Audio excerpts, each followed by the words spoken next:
SMT Nation, we got two pieces of news coming out of Verizon. The first one, kind of unusual.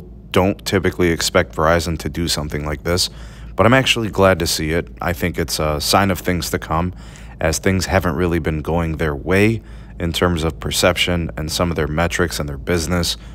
And I think unnecessarily, so they're reverting course on that, which is good. And then the second piece is about the network, which is really good. All right, so let me get you guys updated on this first part. All right, on the screen, you will see pictured that Verizon is looking to expose the Uncarrier hashtag T-myths. Customers are being hoodwinked by T-Mobile, according to Verizon.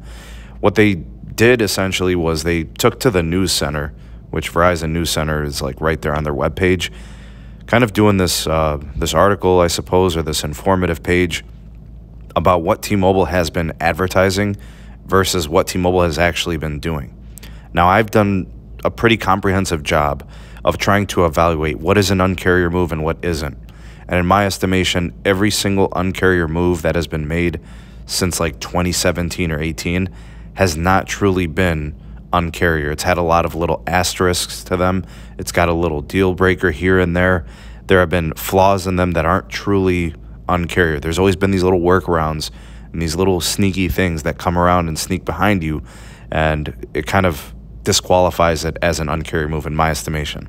So they highlighted some of those things, which is ironic because Verizon typically doesn't do this, which in and of itself could be a sign of something new from Verizon, which actually I hope they start doing this more, being vocal, doing their own advertising and marketing about their own deals and what they do to offer value to the consumer.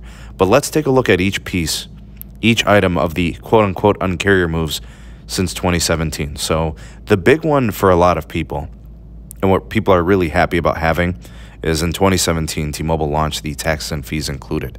That is 100% Uncarrier. Probably, arguably, the second best thing that ever happened since unlimited data for a lot of people. All right, that is definitely Uncarrier. But then in 2018, they launched the T-Mobile Essentials plan, which does not include tax and fees.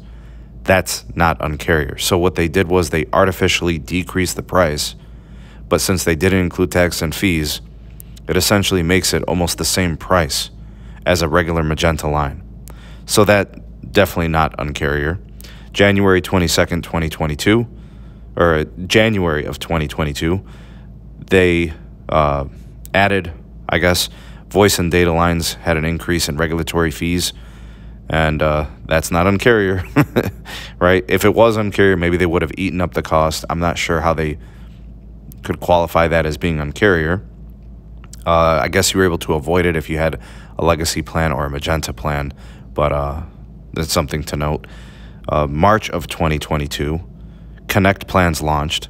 Those do not include tax and fees. That's not Uncarrier. And then in May, just recently, they announced the price lock. Not really Uncarrier, because if you think about it, they can't really raise pricing anyways due to the T-Mobile and Sprint merger concessions. So I'm not really sure how that would necessarily qualify as Uncarrier, because they legally can't change pricing. So it's not like they're doing anybody any favors. They're just trying not to get sued. And so it's really just a marketing ploy, while the other carriers added, increase in fees, or added a, cost to some old legacy plans at AT&T, and Verizon adding, higher charges for the, administration fee or whatever to deal with inflation. Now this June, we're going to see this real soon, the assisted support charge at T-Mobile is increasing from $30 to $35, so an increase of $5. And this fee has increased basically annually, probably since right around the merger. So it went from 20 to 25, from 25 to 30, and now 30 to 35. And of course, I've highlighted this before on the podcast as well as other videos. The home internet promotions are essentially following the Verizon terms, the Verizon lead, right? Bundling, giving people a discount, the YouTube promotion, early termination fees, the cost. Verizon kind of structured all that first, and then T-Mobile just followed suit, which I'm perfectly fine with. That's competition at its best. But they didn't Uncarrier it, right? So this is not me questioning whether or not T-Mobile is competitive. They most definitely are. I'm questioning these as Uncarrier moves, and I think this list kind of highlights that. T-Mobile's a marketing machine, but but they are by no means the Uncarrier they once were. It's just different now. And I think Verizon is smart to do this, as well as lead in their marketing, highlighting them being the innovators within those types of moves. I understand that people don't like certain carriers. You have a past with AT&T or a past with Verizon or a past with T-Mobile. It's irrelevant. We're trying to be objective and evaluate these deals. And to call something Uncarrier simply untrue, you got to call a spade a spade.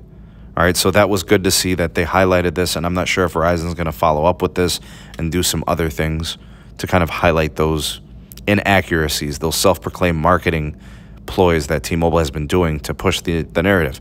Yes, T-Mobile is competitive. They fiercely compete for business, but we're just evaluating these moves as whether or not they're Uncarrier, and they clearly are not. All right, let's move on to this next piece, an update from Verizon. 5G ultra-wideband, their C-band, their N77. This is 3.7 gigahertz frequency. This is a mid-band channel that currently has 60 megahertz of bandwidth.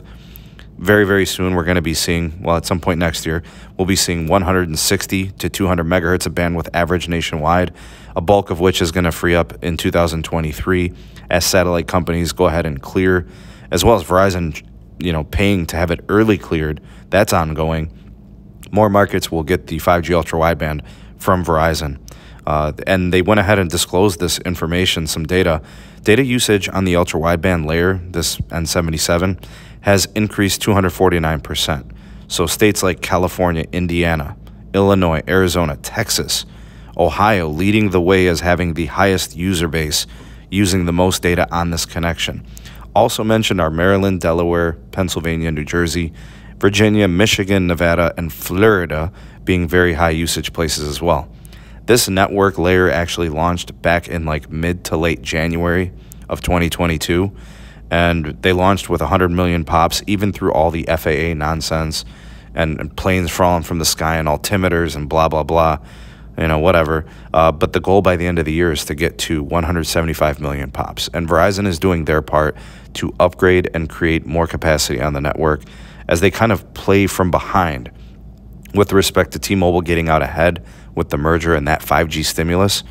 But T-Mobile setting the stage and now Verizon responding, right? So it's the competition for the networking is huge. And AT&T is starting to build out too. As consumers, I think this is all we could really ask for.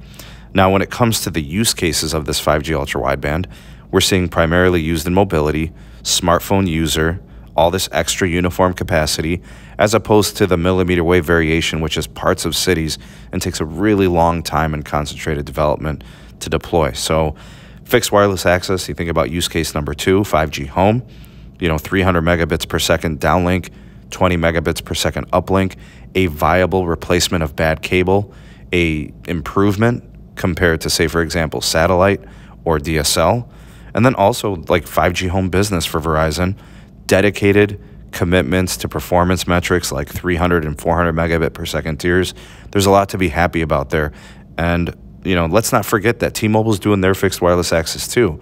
These two companies competing fiercely in this new segment for the cellular companies and the MNOs. Also, we got an update. 5G phone users are expected to be 60+% by 2023 for the Verizon consumer base. So just in time for when a lot of the user base, the majority of them, are going to be on a 5G phone that can pick up these frequencies. Verizon's going to have a swath of bandwidth coming to market. And then also 80% by 2025.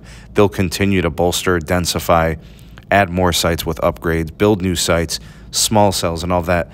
The Verizon network should be very, very capacitive over the course of like the next couple years in 2023 on to 2025. The CapEx, the spending, T-Mobile's doing the same, building out capacity. So is AT&T, and they're doing fiber and all these other things. It is a really good time to see things like this happening. I'm very excited to report this. This is a big time video, a lot of cool stuff in there. I'd love to hear what you guys have to say. Comment down below. You all are the voice of the people of the SMT Nation. Let your voice be heard. Please do like, share, and subscribe for more. Turn on the bell notifications to never miss an upload. Links in the description for the articles where I pull these things from. And also my Patreon page, support us there. Get early access to content and exclusive videos not found anywhere else. Also, my Twitter is in the description, and all business inquiries can be sent to the Gmail address in the description box below. Thanks for watching. See you all in the next one. Peace.